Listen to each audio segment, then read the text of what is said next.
Waouh! Donc, là on est bon. On est sur la pintade là. Et qu'est-ce qui se passe? Ben, il va faire. Il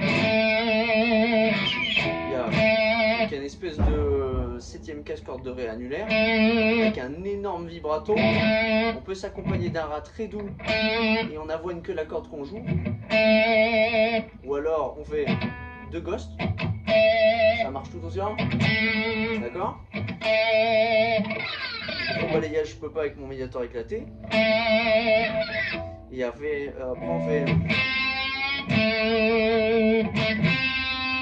Donc on part sur la tierce. On attend avant de la bender. On coupe. Et on revient en septième case, méga vibrato.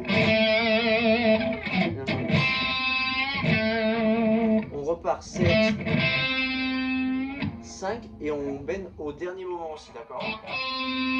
Et ensuite, donc survolté lingus. Ici on est en septième case, donc on fait Ra si on peut, mais c'est pas obligatoire, c'est pas le cœur du projet. Surtout de bien gratter bend, gratter à plat en suivant et pas faire, d'accord? Pull off et je coupe.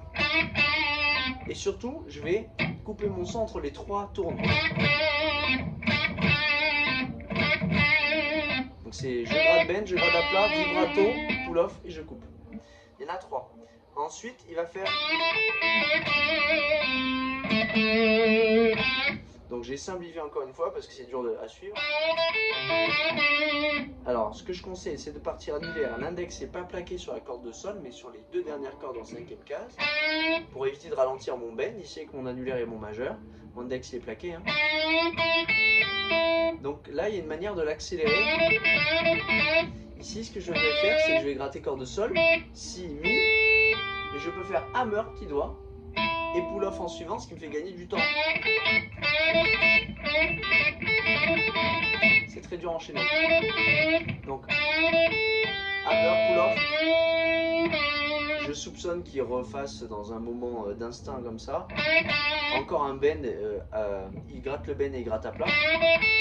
Pardon. Le hammer pull off est sur la 8ème case corde de si. Il laisse durer un petit peu sur le sol, alors c'est un peu hasardeux. Il en met au moins 2 sur la 7ème case corde de ré. Et pareil, il finit sur la 5ème case corde de sol avec le bend à la fin.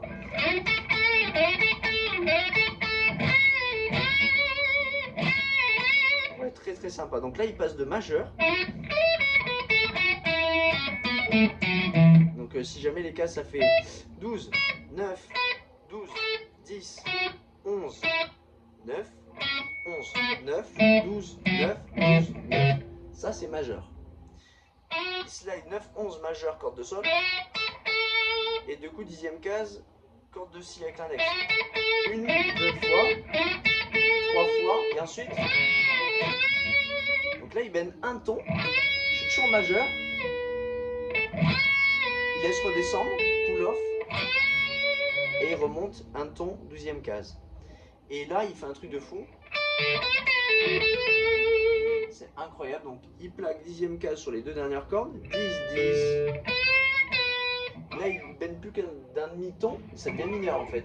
Mineur, majeur, mineur, majeur et pull off. Majeur, 11ème case corde de sol. Et ensuite, hammer pull off corde de si. En 12-10.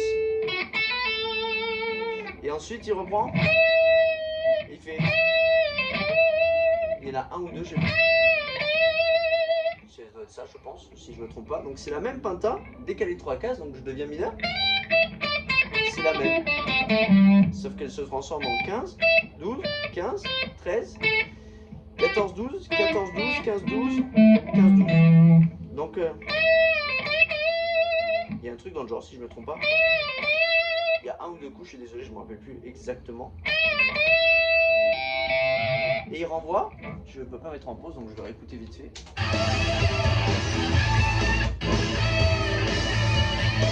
Ouais, pardon, je m'étais trompé. Ouais, je fais bien de regarder, désolé.